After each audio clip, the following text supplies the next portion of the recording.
Shalom peuple de Dieu, aujourd'hui j'aimerais parler de l'activité sexuelle démoniaque qui vit dans l'église et dont certains de nos frères et sœurs succombent chaque jour, et pour eux il est difficile de pouvoir surmonter la pente, et j'aimerais vraiment prier pour ces âmes-là qui ont besoin de nos prières. Et oui, demain ça peut être nous, et on a besoin des uns des autres pour les entourer de nos bras d'amour, vraiment comme le Seigneur nous demande, et on ne doit pas les juger ni les condamner, mais on doit les aimer. Et c'est à travers ce message que j'aimerais vous parler des péchés sexuels, que ce soit l'homosexualité, l'inceste, la fornication, la frigidité, la luxure, la masturbation, la pornographie, la prostitution, la séduction, le viol, le voyeurisme, et oui, et les abus sexuels, les relations sexuelles avant le mariage, les actes de zoophilie, et tout ça font que Dieu déteste ces choses-là. Il haït en fait le péché, mais il aime tant le pécheur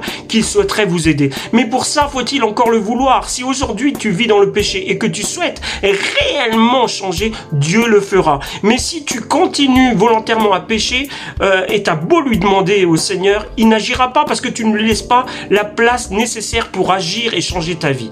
Crois en cette parole.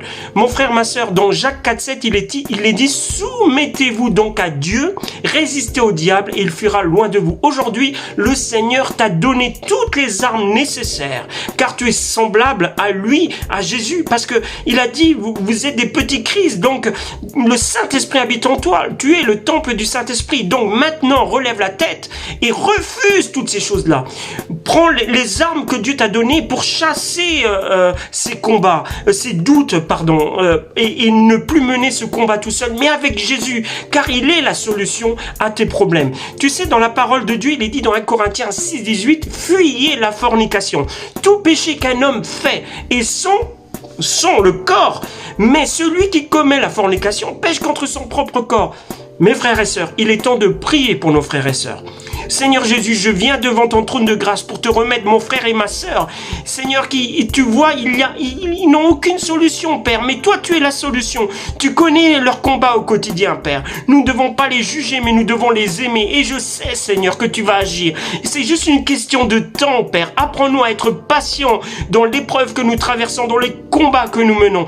Car Jésus, en toi, nous savons que nous avons la victoire, et je brise maintenant tous les liens de malédiction sur la vie de mon frère et ma sœur. Tous ces liens, Seigneur, qui les amènent à la mort, je les brise dans le nom puissant de Jésus-Christ de Nazareth. Car en eux est la vie et non la mort. Leur nom est inscrit dans le livre de vie. Père, c'est une vérité. Je te bénis, mon frère.